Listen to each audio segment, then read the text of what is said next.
What's up? How are y'all doing? Pretty good. So, I've had a pretty interesting Monday, huh? Monday. What was Monday? Oh, yeah. 2 days. Yeah. I was like, I'm just like moving on. Yeah, it was good. Yeah, we had a good time on there. I mean, it's hard to have a bad time with those two guys. So that was pretty funny. I'm sure you guys saw all the Photoshop pictures and all that. So that was a good time. 9 games left in the season. A bunch of them are going to be here in the bank starting this weekend. How important are the fans down the stretch for this? Huge. I mean, especially when we talk about the position we're in and how much these games are going to mean. Obviously, no matter where we're at, these are going to mean a lot, especially just the last half of your season is always important, no matter if you have a winning record or not going into that stretch. But just to have that home field advantage, and we've gone through a rough stretch or a tough stretch schedule-wise of just playing on the road, playing in London, Thursday night game on the road, all those things, and now we get kind of more of a, I guess, friendly schedule as far as just being at home a couple weeks in a row. Obviously, a great team coming in here. We get to play at home instead of having to go to the West Coast, things like that. I mean, that's definitely good for us. So the fans are going to be huge. I mean, obviously, we got a lot of momentum right now, and they're a huge part of that. And just bringing that, we've been really successful on the road this year. We need to start winning at home more, and that's a big part of with our fans as well. And I know that's what they're looking forward to seeing. So we just need all we can get, all that home field advantage. You mentioned the momentum. Does that carry through the bye week, or do you have to kind of restart it? I think a little bit of both. I mean, we still feel that momentum, that energy that we left with, when we took the week off. But you got to find a way to kind of get that edge back, because it is, you're kind of relaxing, getting your body back underneath you. You have to. It's a long season. We played, 8 tough games in a row, and then now we got a nice stretch. So you got to give your body a chance to rest. But now it's today in practice, and it started on Monday. Really, we had a lighter practice, and just getting our legs back under us and getting that edge and practicing hard. That's where it starts. You can't just walk out there Sunday and expect to play with that edge if you didn't all week in practice. So I think that's where it starts really today, and as we practice every day of the week. I don't know how much of a deep dive you do into numbers and analytics and all that other stuff. I'm just curious, are you in any way a little bit baffled, a little bit puzzled as to why third down is not better than it should be, particularly the short and the 3rd and 8 and longer? I mean, you would think, every once in a while you're going to convert one of those, but for some reason that just hasn't happened for you guys in the first half. Yeah, it's like I said, we've talked about it a few weeks. I mean, that's an emphasis for us that we got to get better at, and that's where a lot of times, especially playing good teams, you win games, is being able to stay on the field on third down. Also, not being in as many third downs. It's, you don't have to be first, second, third down every sequence. It's nice to be able to hit a first down or on second down, and so it's all. I think those are all part of it. We got to be better on short yardage. That's something that we've been talking about. We've been emphasizing.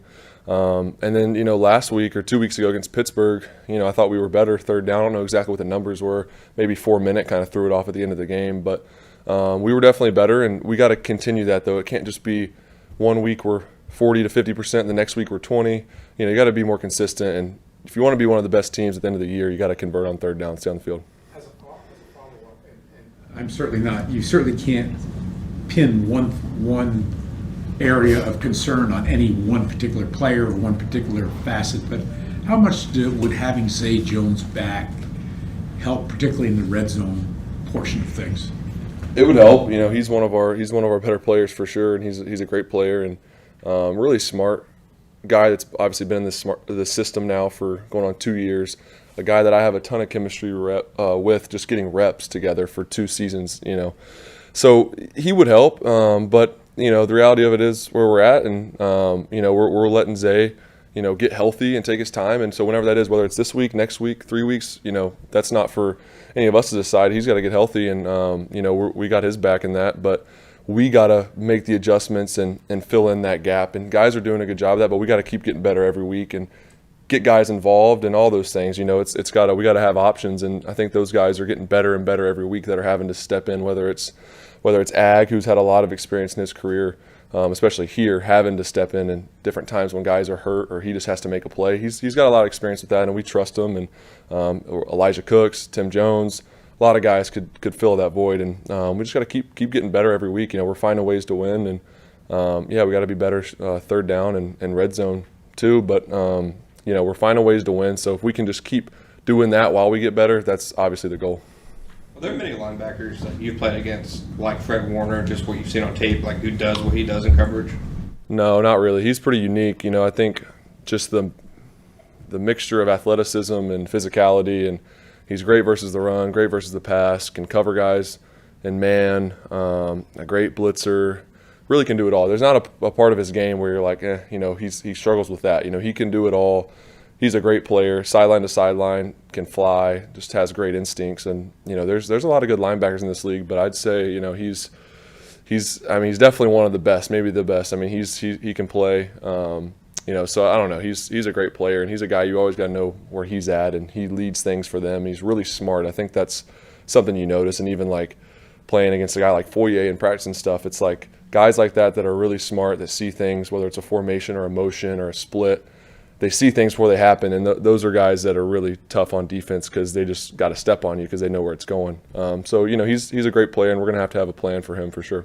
You guys are going to be the first ones to play against Young and Bosa. How do you kind of prepare for that without having the tape of them on the field together? Is that difficult? Yeah, I think the difficult part of it is that they're both great players, so that's what makes it hard. I don't think, of course there's going to be things that you might have to adjust to in the game. You're kind of guessing on where they're going to play, what they're going to do, which side they're going to play on. So you don't really know that stuff, but that's something you adjust early.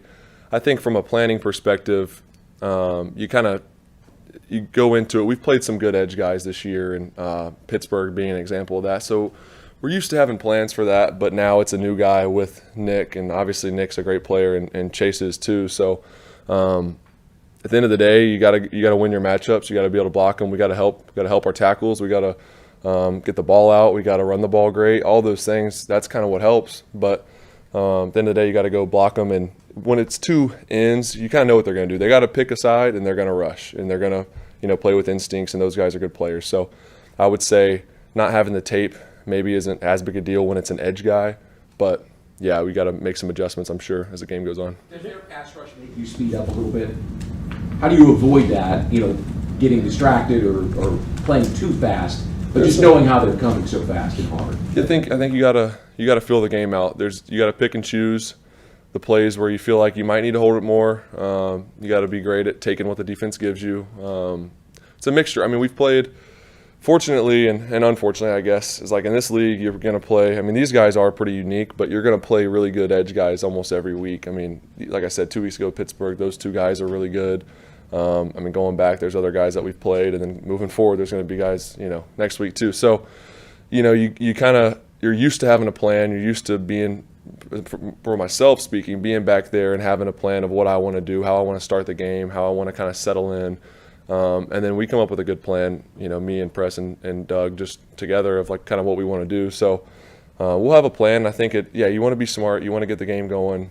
And then there's sometimes you got to be able to have explosives too. You can't just throw everything underneath, and you can't just run the ball every play. Like, you got to try to take some shots and take advantage of some stuff in the back end. So you got to have it all. You can't just pick one thing. Teams are too good in this league to be one dimensional. So we'll have a good plan for them. Your numbers are pretty solid during the 5-game winning streak. I think you're top 5 in completion percentage in QBR. But touchdowns not great. But do you feel like you guys are on the cusp of maybe breaking through and breaking out and having a big offensive performance? I hope so. Every week you kind of yelling this. Every week you kind of hope it's that week.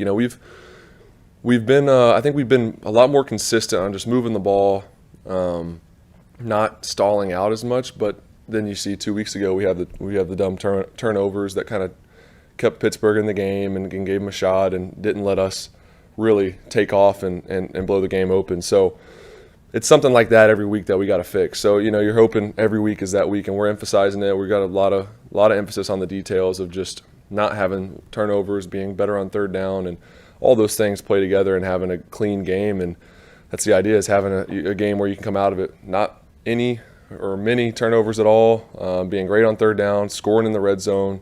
It'd be nice to put all those together this week, and against a good team like this is the week to do it. You gotta play well against great teams, obviously. You've had a full year and a half now, plus 2 training camps and what have you, to see the evolution of Darius Williams? I mean, he's really taken a significant leap from last year. What stands out to you about him?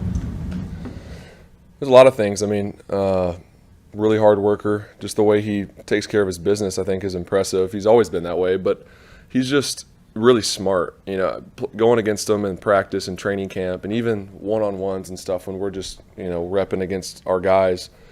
He's just really smart. You know, he knows splits, he knows concepts, and I think that's why he can play so fast.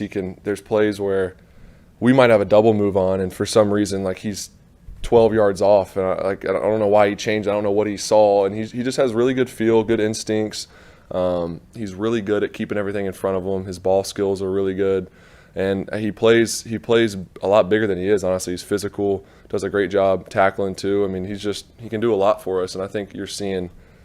I think it's the mental side is what makes him so good and makes him hard to go against, because he's not a guy that you're going to get gimmies on. He's not going to let you over the top. He's not going to bite on a double move, things like that. Like, he's really smart. I want to ask you about the one play against the Saints. He gets beat on the play, but he somehow is able to recover, leap up, and deflect that ball. What about his recoverability when he does sometimes get beat? I think it goes back to, I mean, that's great instincts, and that's just a lot of that's natural ability. But I think too, he knows where his issues are. If maybe he takes a chance right when he sees that ball, maybe he took a chance. I don't even know the play necessarily. I remember him tipping it, but I don't know what he did. But if he took the underneath route, he understands if he holds on to it and tries to throw it over top, there's an issue. So he knows to get back. And I think all that kind of plays together. And I'm sure he can give you a better answer than me. But, you know, I just think his instincts are great. And